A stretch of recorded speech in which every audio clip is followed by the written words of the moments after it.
नमस्कार, बहुत स्वागत है आपका। मैं हूं आपके साथ ऋतु सिंह और आज चर्चा होगी सोने पर इसीलिए क्योंकि 2026 की शुरुआत हो चुकी है और सभी जानना चाहते हैं कि 2026 सोना खरीदने के लिए कितना ठीक है, क्या निवेश करना चाहिए, अगर कर रहे हैं तो किन बातों का आपको ध्यान रखना है, कौन सी चीज़ें हैं जो आपको दिमाग में रखनी है, ये आज हम एक्सपर्ट से समझेंगे। हमारे साथ मार्केट एक्सपर्ट मिस्टर शरद कोहली जी जुड़ गए हैं। शरद जी, बहुत स्वागत है आपका न्यूज़ 18 पर। नमस्कार ऋतु, आपको और न्यूज़ 18 के सभी फॉलोअर्स, व्यूअर्स, सब्सक्राइबर्स, दर्शकों को मेरा अभिनंदन।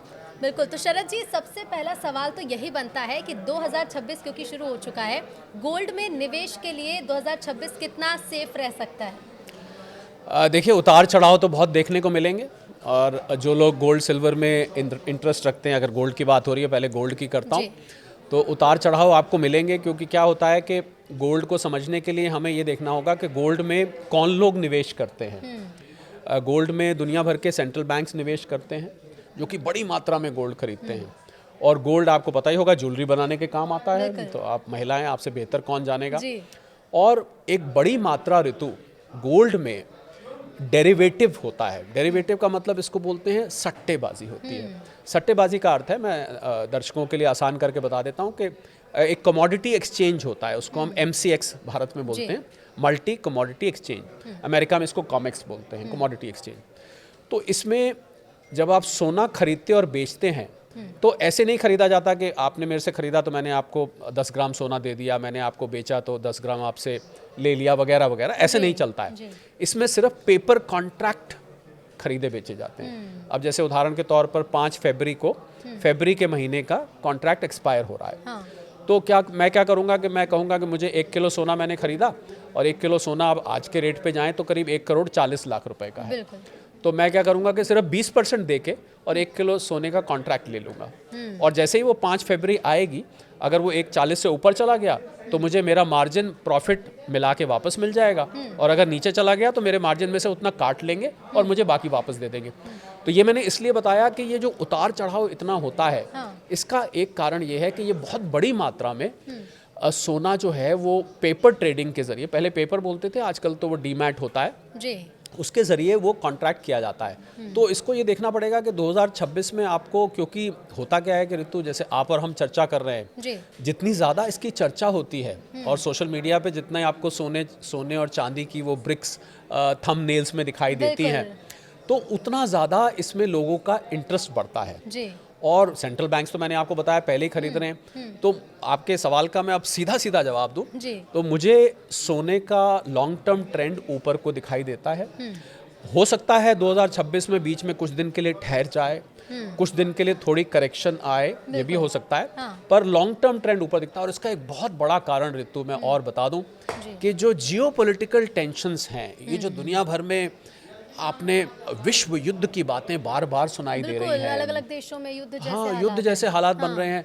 अभी ट्रम्प साहब ने वेनेजुएला के लीडर को उठा लाया वहाँ से, और ईरान में चल ही रहा है। बिल्कुल, रूस यूक्रेन तो और घमासान हो चुका है। इनफैक्ट मैं, क्योंकि जो लोग, और तो एक मज़ेदार बात मैं पहले बताऊं, जो लोग सोने और चांदी में इंटरेस्ट रखते हैं, उनको अंतर्राष्ट्रीय खबरों पर बहुत पैनी नज़र बना के रखनी चाहिए। और मैं ये भी जोड़ दूं आपके चैनल पे कि भारत की जो इकोनॉमी के पैरामीटर्स होते हैं, पैमाने होते हैं, वो सोने और चांदी को ना के बराबर प्रभावित करते हैं।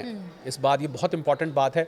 यानी कि भारत ने कोई आर्थिक नीति बनाई, बजट आया, अक्षय तृतीया आया, धनतेरस आया, शादी का सीजन आ गया, इससे सोने चांदी की कीमत में बहुत ही मामूली फर्क पड़ता है। हाँ, रुपया कमजोर हो तो थोड़ा यहाँ पर महंगा होता है। तो आप इन अंतर्राष्ट्रीय खबरों पर नज़र बना के रखिए।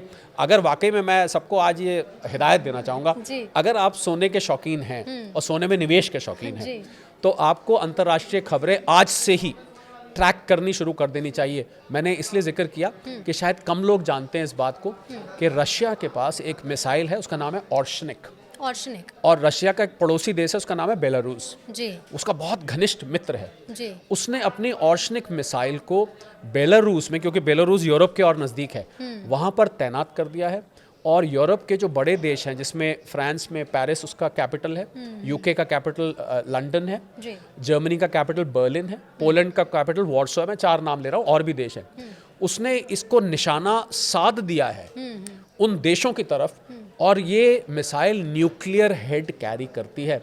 आप समझ सकते हैं कि कितनी खतरनाक परिस्थिति है। हम लोग ना यहाँ पर क्या है ऋतु, हम लोग अपने देश की खबरों में इतने खो जाते हैं।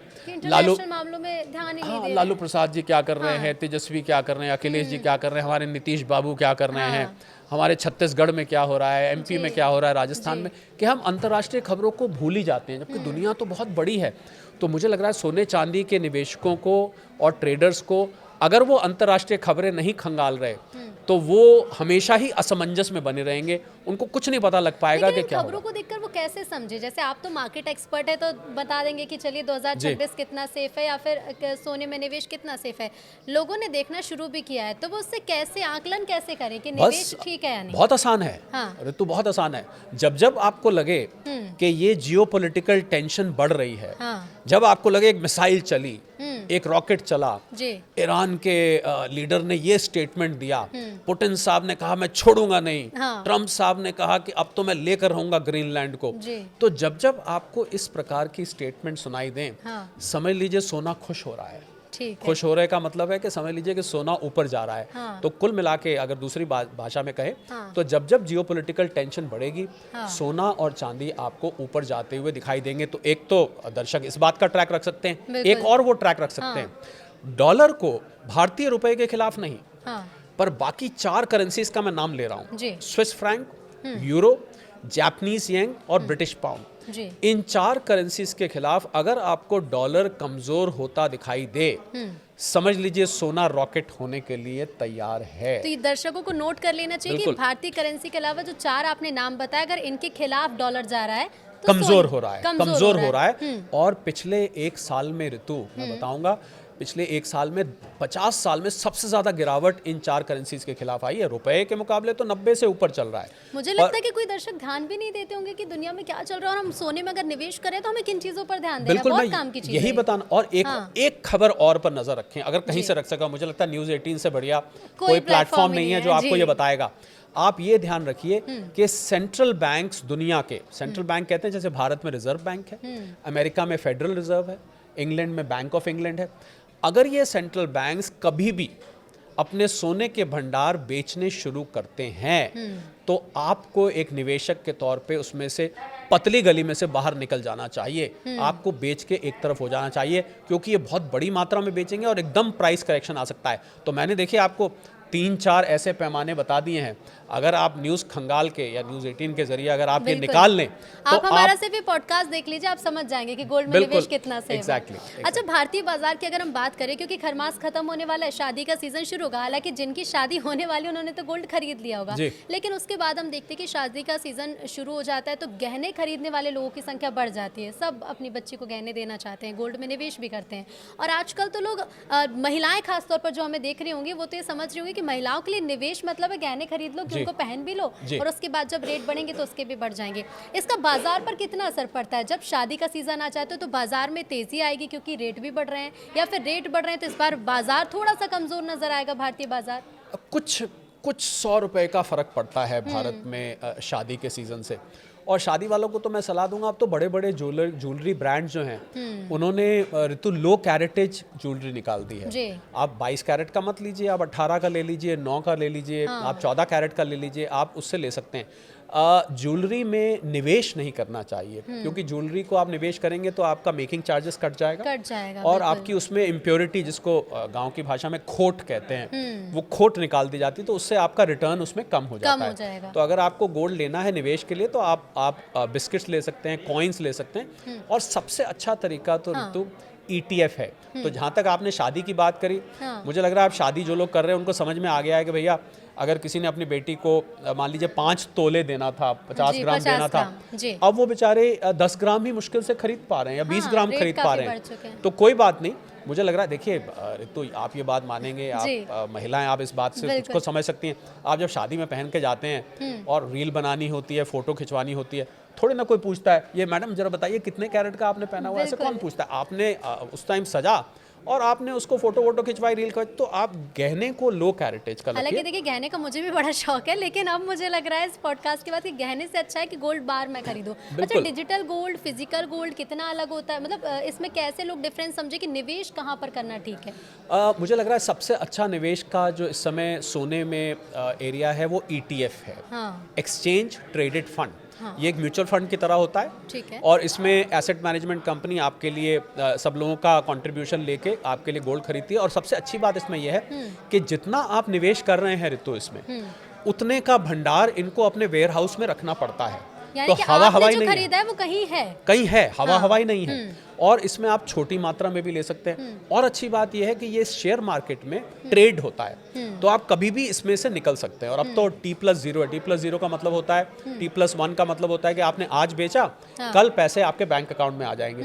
तो बहुत ही अच्छा ये तरीका है, सेफ भी है। हाँ। और जो लोग लॉकर वगैरह में रखते हैं उनको, मैं पहले भी न्यूज़ 18 पे मैंने ये बात बोली है कि जी। लॉकर में जो इंश्योरेंस होता है जी। वो आपके लॉकर के रेंट से मात्र 100 गुना होता है। तो अगर आपका 2,000 रुपए का रेंट है तो 2 लाख रुपए का इंश्योरेंस है। उससे ज़्यादा का अगर भगवान न करे कभी नुकसान हो जाता है बिल्कुल।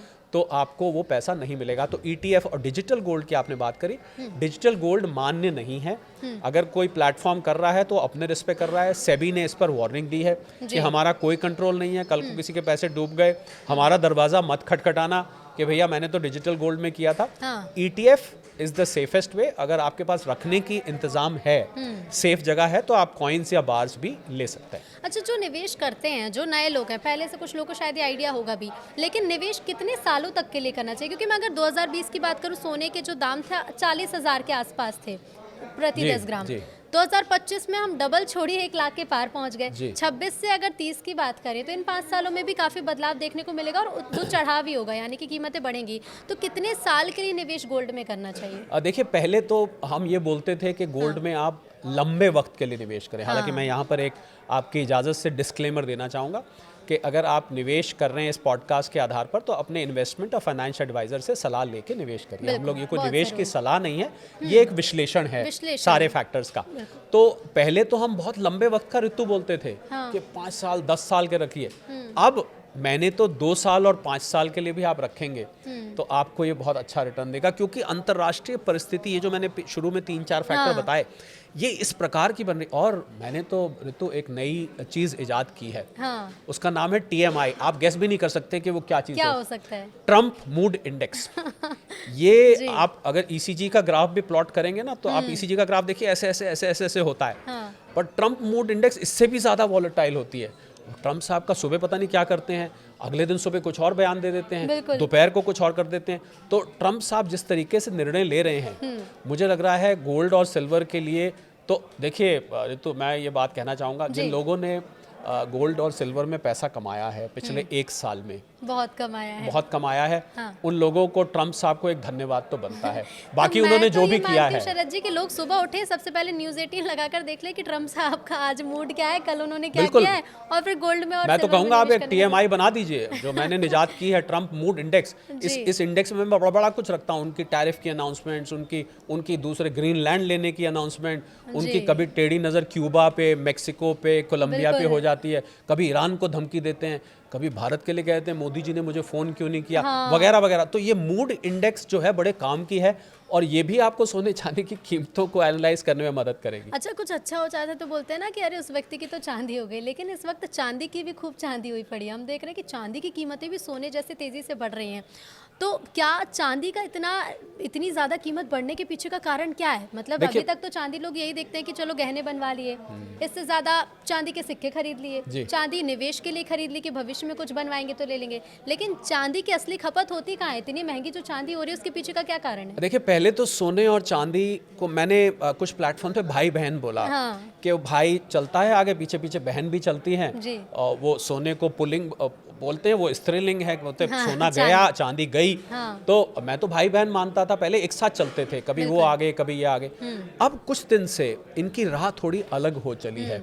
तो चांदी में एक बड़ी बात ये हुई है कि चांदी जिन चीज़ों में इस्तेमाल होती है, उन प्रोडक्ट्स की डिमांड एकदम से बढ़ रही है। 3 चीज़ों का मैं नाम लेना चाहूँगा। सोलर सेल्स, हालांकि और भी चीज़ों में होती है, एक इलेक्ट्रिक व्हीकल्स, और उससे भी ज़्यादा ऋतु जिसमें सबसे ज़्यादा डिमांड आ रही है AI डेटा इक्विपमेंट, ये जो चिप्स वगैरह बनते हैं ना, जो आर्टिफिशियल इंटेलिजेंस में अमेरिका की सबसे बड़ी कंपनी निवीडिया वो बनाती है, उसमें चांदी का इस्तेमाल होने लगा है। तो जब से AI डेटा इक्विपमेंट और इलेक्ट्रिक व्हीकल्स का प्रचलन बढ़ गया है, तब से चांदी की डिमांड बढ़ गई। और चांदी के बारे में आपको एक मैं जानकारी दे दूं कि जितनी चांदी खनन की जाती है, माइन करी जाती है, उस चांदी में से आधी चांदी लगभग खत्म हो जाती है। तो ये कहाँ जाती है और ये नहीं, वो चांदी तो इतनी? हाँ। अब आप लगाए, आपने अगर सोलर सेल में लगा दी, हाँ। तो सोलर सेल बना के आपने छत पे लगा दिया, तो सालों तक लगा हुआ है। हाँ, यानी और कि अगर किसी जितना उसका उत्पादन हो रहा है उससे आधी खपत होती वो खत्म हो जाती है। अब आपने चिप में लगाई तो चिप तो लग गया किसी, मान लीजिए लैपटॉप में या किसी चीज में, या AI डेटा, तो वो तो अब कितने साल के लिए लग गया,